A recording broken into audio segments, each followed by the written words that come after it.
How many of you feel the same frustration as these people that have commented on my videos? If you're here, most likely you've started acrylic pouring. You've done a few pours and got some amazing results and just fell in love with acrylic paint pouring. But now you're struggling because you can't repeat those results. You can't seem to get the same things that those artists online that have the beautiful pours are showing. And generally, this is one of a handful of reasons. My name's David. I am the left-brained artist, and I take a very analytical approach to acrylic paint pouring. I want to go step by step to make sure that I can replicate the pours that I've done and potentially replicate the pouring techniques that I see other people doing. So that's what I focus on in this channel. And in this video, we're going to go over 5 things that I think you can do today to really up the quality of your acrylic pours. So my first tip probably won't surprise any of you, especially if you've watched acrylic paint pouring videos, because the most important thing for most acrylic pours is your consistency. Consistency is how well paint runs. So the thicker paints they're going to run less, the thinner paints are going to run more, and you want to make sure for 95% of the techniques out there, you want your paints to be the exact same consistency. And I've done a lot of videos, which I'll link in the description below, that go into a lot of detail about that. Just in as example, I get a lot of new acrylic pour artists that send me their art and say it all looks jagged on the edges. And that's a consistency problem. It's one of 2 things. One, your paints are way too thin, and it's just running so fast that you get different paint runs, and it just makes that jagged edge. And the second thing is similar. You have some paints that are a heavier consistency and some are a lighter consistency. So one runs, the other one doesn't. You start to get those jagged edges. Now, a non-consistency problem that it also could be is not enough paint. You're just trying to stretch that paint into every nook and cranny of your canvas. That can also cause that to happen at the edges, but isn't necessarily a consistency problem. So my advice to you to fix that is you have to check your consistency. I always recommend you check not only dripping the paint out of in the cup, just so you can see how the paint drips off of your stirring stick, but also get a paint consistency chart like this one. And I just went and got a hard cover from Walmart that I put this on. In the past, I've used pieces of paper like this, where I just put it on, I do as much as I can, I use the other side, I flip it over, use the other side. You can't use, this is watercolor paper, so it's very thick. You can't really use regular paper because as soon as it gets wet, it's going to crinkle, you're not going to get the results you want. You need something that has some heft to it and is a little bit water resistant. So cardstock probably won't work. But with the consistency chart, you can check. You get the exact same size of puddle every time. You turn this sideways, you hold it for the same amount of time every time. This one recommends 10 seconds, which I got from loveacrylicpainting.com. And then I just wash it off and I can reuse it. This just takes practice.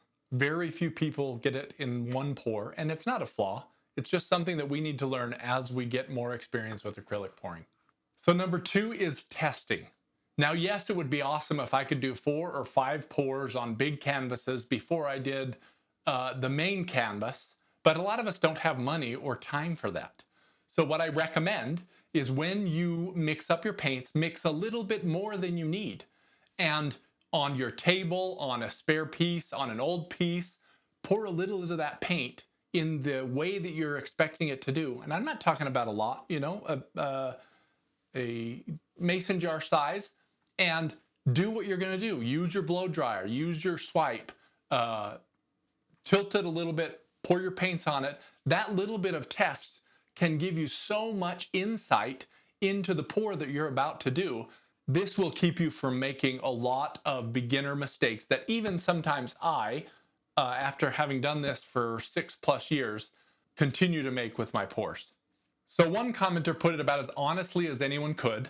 I test when I remember. When things go wrong, I usually say, I didn't test. And that's really how it is. A little bit of testing up front can go a long way with the quality of your finished pour. So quick aside before step number 3, I'm standing in front of a closet. Yes, this is a closet right here. I'm 6'8", and the ceiling is right here. I can touch. A lot of people don't know that about me, but that's why some of the camera angles in my videos are weird, because I'm just so much taller than even the table. So number 3 is an important one. You need to track your pores. Let me say that again. You need to track your pores. And I'll tell you this up front. Initially, I didn't track my pores while I was making all of these mistakes. And I made these mistakes over and over and over again. I still make mistakes, but I'd make a lot less mistakes now that I started tracking my acrylic pores. And even 5 years ago, I joked about making an app to make tracking your pores easier, and we'll have a little bit more on that in a second. So when you're tracking your pores, you want to know the paints that you use, the mixes that you use, the technique you did, and then your observations. What did I like? What did I not like? What aha moments did I have during the pour or after the pour about the results of that pour? And there's a couple of ways you can do this. Initially, I started out with just writing them down.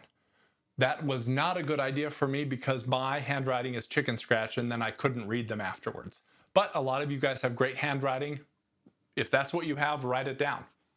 The second one is getting one of these kind of journal pages that you can print out. I have one myself. I will link it in the description below. Just a page you can print out and has all the things that you need to remember about your acrylic pour. And store that in a binder near your paintings, like I have my paintings here. And the last one is the PourVault app. That is PourVault, like a bank vault. And I just released this app on Android and iOS. It is an acrylic paint pouring journal that allows you to take pictures, add your notes, do searches, show what paint mixes you have. Being able to have that at your fingertips is going to make it a whole lot easier for you to keep track.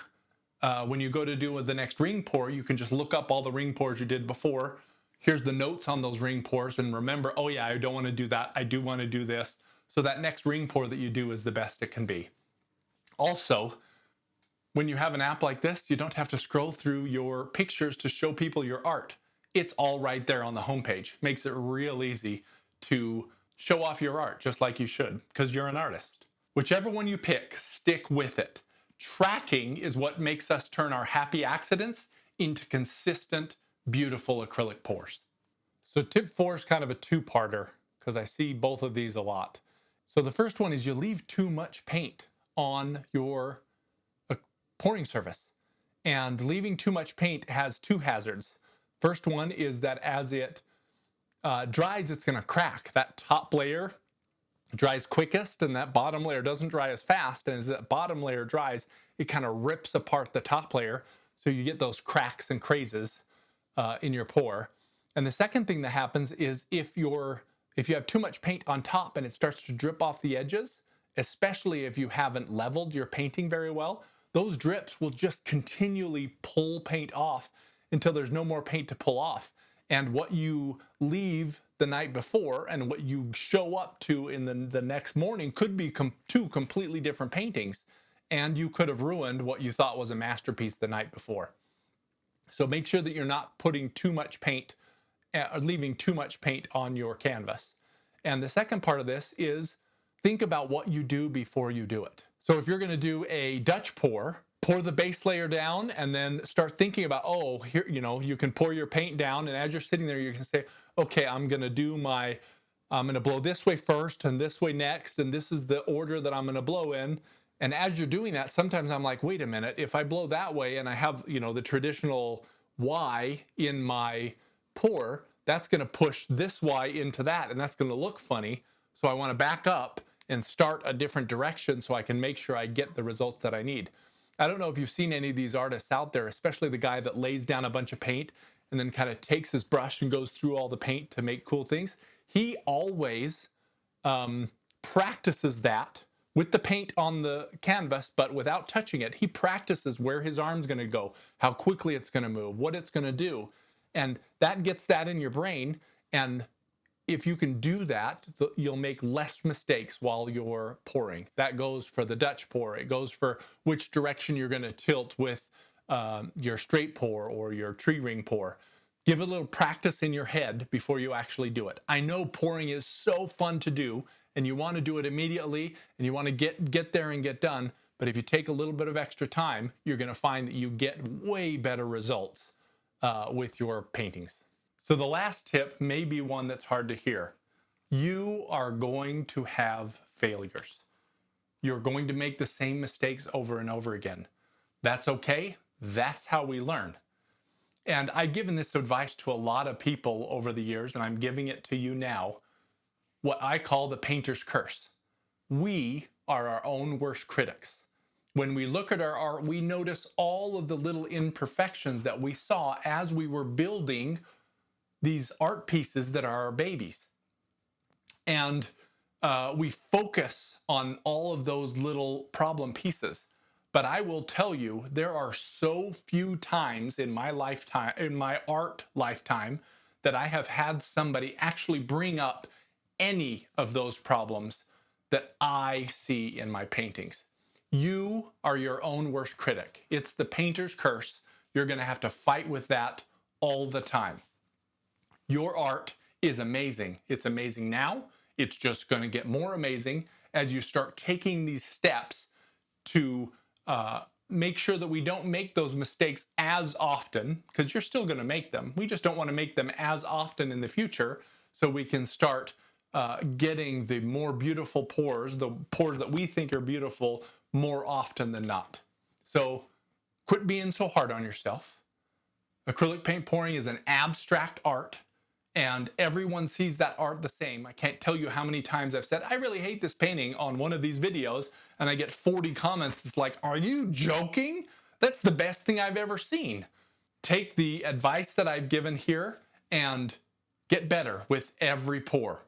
Especially track your pours, whether you do it manually, whether you do it on a pour log, whether you do it with the PourVault app. Track your pours. It's going to be some of the best time that you spend after you doing your pour. And for those of you having consistency problems, here's that detailed video that I mentioned. It's really what you need to watch next to really dial in your consistency and start improving your pours the most you can.